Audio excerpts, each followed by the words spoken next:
Sungai itu adalah jalur transportasi dari makhluk astral. Dan gitu. kita syuting di tengah-tengah situ.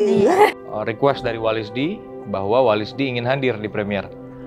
Dan dia udah minta seat paling pojok kiri atas kalau saya nggak salah disediakan kain kafan. Kafan yang gede kan. Mohon perhatian. Eits, sebelum nonton, subscribe dan nyalain loncengnya. Biar makin asik. Selamat nonton. Halo Sobat 21, gue Nanda dan sekarang gue lagi bareng sama cast dari film Kisah Tanah Jawa Pocong Gundul. Ada siapa aja nih? Halo, aku Della Dartian. Aku Deva Mahendra. Aku Naila Purnama. Oke, di sini Della sebagai Rida ya? Iya, Rida. Betul. Dan saya sebagai Hao. Ya, aku sebagai Sari. Boleh ceritain nggak sih karakter kalian tuh seperti apa? Mungkin kalau Om Hao kan orang udah tahu ya. Tapi mungkin di sini akan kayak gimana sih karakternya? Pendekatan yang saya pakai untuk menghidupkan karakter Hao ini sendiri memang bukan based on apa yang dilihat oleh netizen di platform digital Om Hao gitu. Jadi bukan Om Hao yang itu, tapi ini berdasarkan Om Hao yang dari buku Kisah Tanah Jawa Pocong Gundul. Kemudian ditambahkan beberapa interpretasi lagi dari penulisnya, dari direkturnya, kemudian dari saya pribadi sebagai aktor yang memainkan karakternya gitu. Disadur lagi menjadi bentuk naskah. Dari naskah itu sih. Jadi Om Hao yang akan dilihat di film Kisah Tanah Jawa adalah Om Hao yang diangkat dari naskah.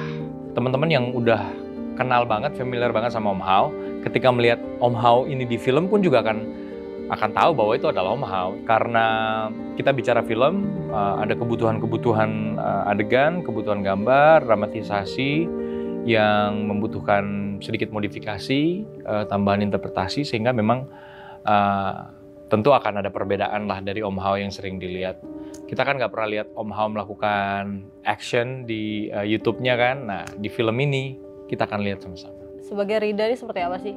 Rida itu dia tuh orang yang suka banget sama dunia mistis.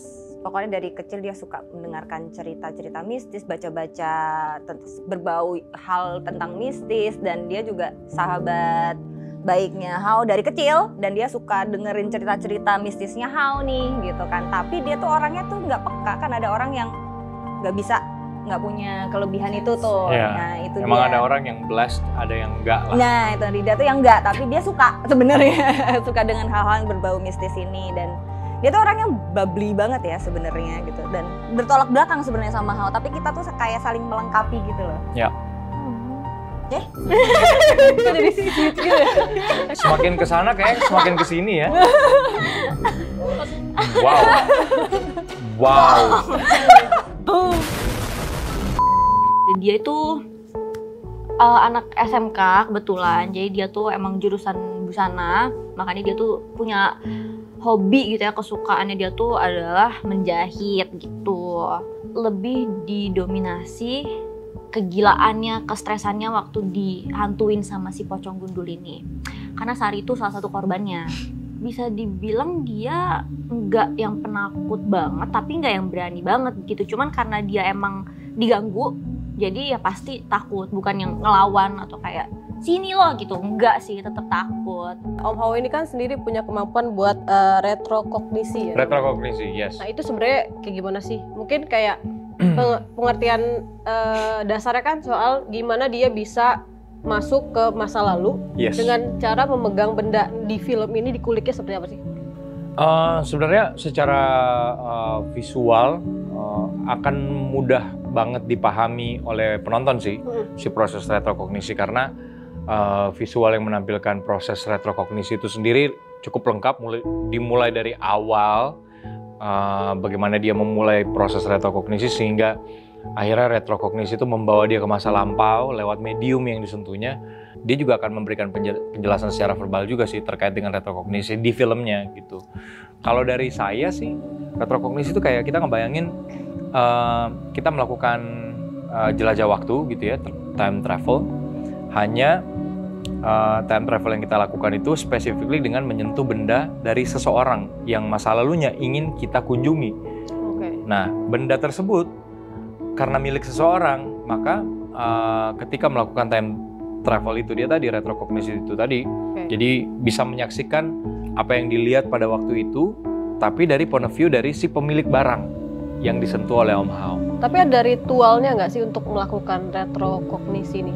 Sebenarnya ada ritual, tapi kalau di secara visual nanti kita bisa tonton, sebenarnya lebih disimplify, jadi memang by touch. Tapi kalau in real life-nya mungkin Om Hao punya ritual khusus. Tapi kalau sebelum kalian main film ini, kalian percaya nggak kalau retrokognisi itu bisa dilakukan beneran sama orang? Kalau ngomongin soal entitas yang lain gitu, aku percaya gitu. Kalau kita tuh hidup nggak sendirian nih gitu.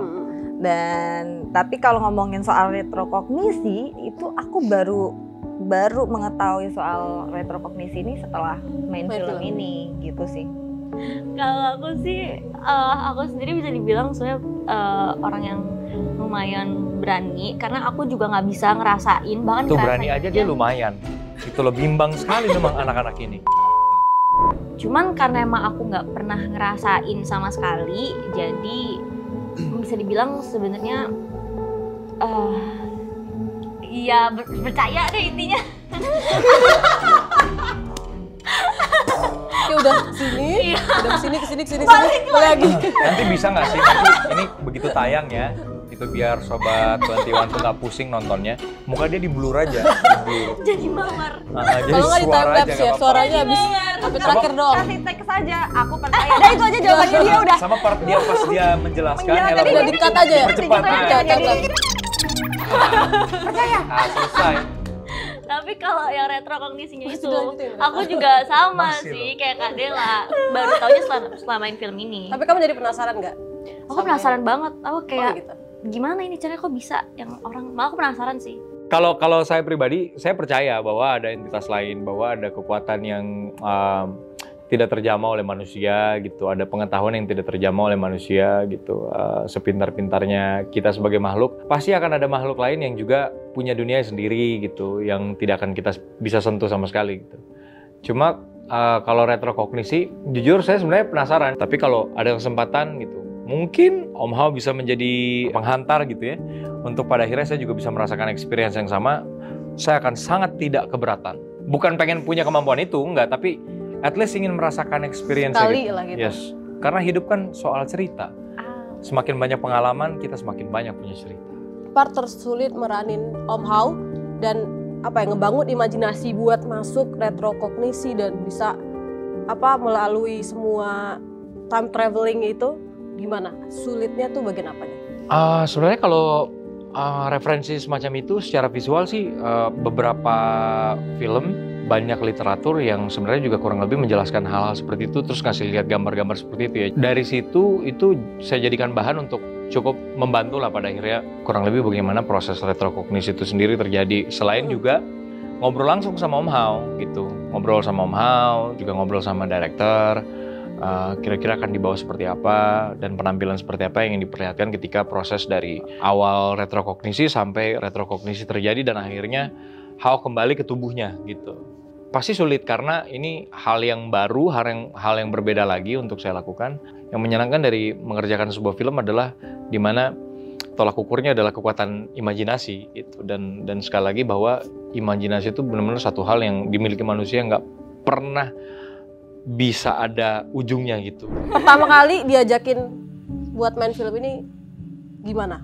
Apakah langsung kayak oke, mau gitu, terus kayak dengan skripnya dan segala macam, dan juga seperti apa kamu pas ditawarin jadi Rida ini? Sebenarnya aku tuh malah tahu kisah Tanah Jawa tuh dari buku. Malah aku nggak Oke. tahu soal Om Hao dan YouTube-nya dan yang lain-lain gitu. Aku taunya setelah join di sini, terus maksudnya ngulik juga kan tentang Om Hao dan kisah Tanah Jawa, YouTube-nya seperti apa. Aku taunya dari buku malah gitu. Terus menarik banget kan, karena kayak kita diberi pengetahuan tentang dunia lain gitu dengan sangat detail di situ. Dan aku suka baca juga, jadi waktu aku baca tuh menarik banget gitu. Dan aku salah satu yang aku favoritin adalah si kisah Tanah Jawa Pocong Gundil ini gitu. Wah, Walis di filmin gimana ya gitu. Terus kemudian waktu itu datanglah tawaran ini gitu, jadi ya kenapa enggak gitu. Lebih ke, oh Deva yang main, oke ayo. Wow. Secara karakter apakah ada yang berbeda banget dari yang kamu sebelumnya main film horor atau gimana? Yang pasti pengalaman yang paling barunya itu adalah karena Sari ini kan dia asli dari Jawa gitu ya, dari Jogja, makanya bahasa Jawanya itu. Aku pertama kali meranin pakai medok gitu tuh di film ini. Dan juga aku pertama kali juga jadi anak SMA. Karena sebelumnya tuh pasti kalau di film jadinya anak SMP gitu. Jadi lumayan banyak hal baru yang aku coba di film ini. Gimana sih Pocong Gundul tuh terus kayak ada apa ya, urban legend apa nih soal itu gitu? Sebenarnya kalau ngomongin soal si Pocong Gundulnya tuh aku malah jadi aku lahir di Jogja sampai kelas 6 SD waktu itu. Tapi dulu tuh memang pernah ada urban legend yang gue ceritain itu. Tentang pocong sampai masuk TV TVRI lah gitu. Tapi aku lupa namanya, masih kecil ya. Apakah itu Pocong Gundul atau bukan atau gimana? Itu sempat meresahkan lah kasarnya. Jadi setiap lewat dari jam 6 sore habis maghrib tuh kita semua pada nggak berani untuk keluar rumah. Karena itu malam-malam tuh bisa diketok pakai kepala gitu. Akhirnya dibukalah makamnya. Jadi keluarganya tuh memang ya tidak mengizinkan juga untuk dibongkar. Memang ya seperti Walisdi gitu loh. Dia menganut aliran yang tidak seharusnya gitu. Jadi lumayan agak lama karena perdebatan keluarganya tidak mengizinkan untuk dibongkar. Akhirnya dibongkarlah kuburannya dan dibuka tali pocongnya gitu. Pocong itu adalah sosok yang bisa kita bilang kayak deket banget gitu dengan kehidupan sehari-hari kita gitu kan. Terutama di Jogja. Di Jogja katanya juga salah satu makhluk astral yang paling sering jadi bahan perbincangan ya pocong. Jadi sebenarnya wujudnya itu seperti pocong pada umumnya aja, tapi seperti pocong pada umumnya. Yang bikin berbeda adalah histori kenapa dia jadi pocong gitu. Yes, betul. Yang mana nanti kita premier film ini, pemutaran perdana akan dilakukan juga di tanggal 13 September. Ya, dan nanti di premier tanggal 21 September 2023. Ini menurut Om Hao, request dari Walisdi bahwa Walisdi ingin hadir di premier. Dan dia udah minta seat paling pojok kiri atas kalau saya nggak salah disediakan kain kafan. Kafan yang gede ya kan? Kenapa di pojok kiri? Karena pojok kiri itu adalah transisi antar dimensi. Itu adalah gerbang untuk ke dimensi lain gitu. Itu menurut Om Hao ya. Saya hanya meneruskan pesan. Informasi. Ya. Untuk proses syutingnya sendiri, Om Hao tuh mendampingi nggak sih? Selama proses syuting? Datang sih. Bukan mendampingi tapi lebih ke berkunjung beberapa kali ketika kita syuting di Jogja berkunjung karena seperti yang kita tahu bahwa Om Hao di kesehariannya juga cukup sibuk ya. Jadi emang begitu ada waktu dia langsung menyempatkan untuk datang dan tentu itu kita pakai juga untuk kembali diskusi, kembali ngobrol. Dia sambil menjelaskan di set kami syuting itu ada apa saja. Waktu kita syuting di salah satu set hutan, itu kan setnya ada satu pohon yang usianya udah lebih dari ratusan tahun. Pohon ini saking besarnya, ini kalau diibaratkan itu udah seperti apartemen bertingkat-tingkat. Jadi bayangkan seberapa banyak penghuninya gitu. Jadi sebanyak itu dan di samping pohon beringin tersebut ada sungai.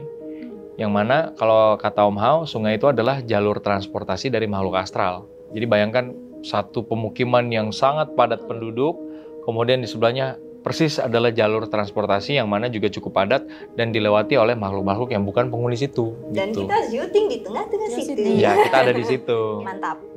Kita menjadi pelengkap ya. Gitu. Jalur transportasi, warga lokal, nah pendatang. Cocok. Keren. Traveler ya? Traveler, iya. Oke, pertanyaan terakhir. Kan film ini tuh diangkat dari kisah nyata yang udah di-share juga sama Om Hao dan jadi buku gitu. Cara popularitas juga udah besar gitu. Menurut kalian apa yang akan disukai sama yang udah tahu ceritanya dan yang belum tahu? Apa yang mungkin orang yang nggak ngikutin tuh bisa suka juga nih sama film ini gitu?